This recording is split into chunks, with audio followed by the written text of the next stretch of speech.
В одной локации сразу более 100 блогеров, и в окружении друг друга им совсем не тесно. Заняты тем, что снимают видео о своих же коллегах.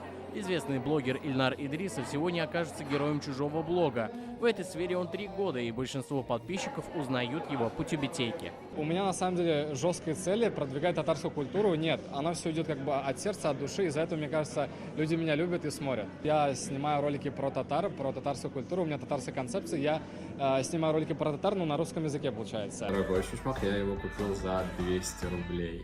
Уже 8 лет ведет свой блог Ринат Гляахметов, известный среди подписчиков как Татар Малай. Раньше снимал ролики по 2 минуты, сейчас видео нужно уместить в 15 секунд. Таковы запросы аудитории.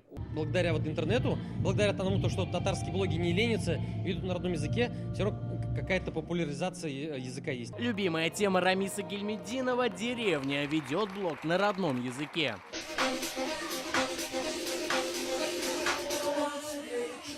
Ролик из семейной жизни, где жена работает, а муж лежит на диване, набрал уже более 18 миллионов просмотров. И его 175 тысяч подписчиков проголосовали за него в конкурсе.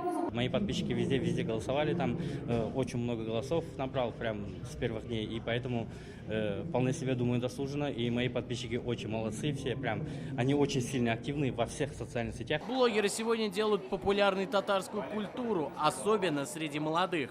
И то, что сегодня вы активно привлекаетесь в развитие татарской культуры, языка и обычаев, в их распространении, безусловно, важно и для того, чтобы наша молодежь больше узнавала в нетрадиционном таком формате про все то наследие, которым богата наша республика.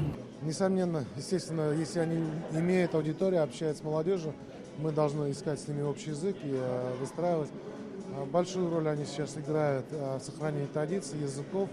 Есть у нас прямо трек, который направлен именно на языковые, там, чувашские, татарские, там, русские традиции, которые показываем. И вот здесь оно все будет отражено. Сегодня отметили лучших блогеров в соцсетях, мессенджерах и на видеохостингах. Наградили самых молодых и тех, кто посвятил свой блог Году национальных культур и традиций. Искандер Гималдинов, Данил Филатов, ТНВ, Казань.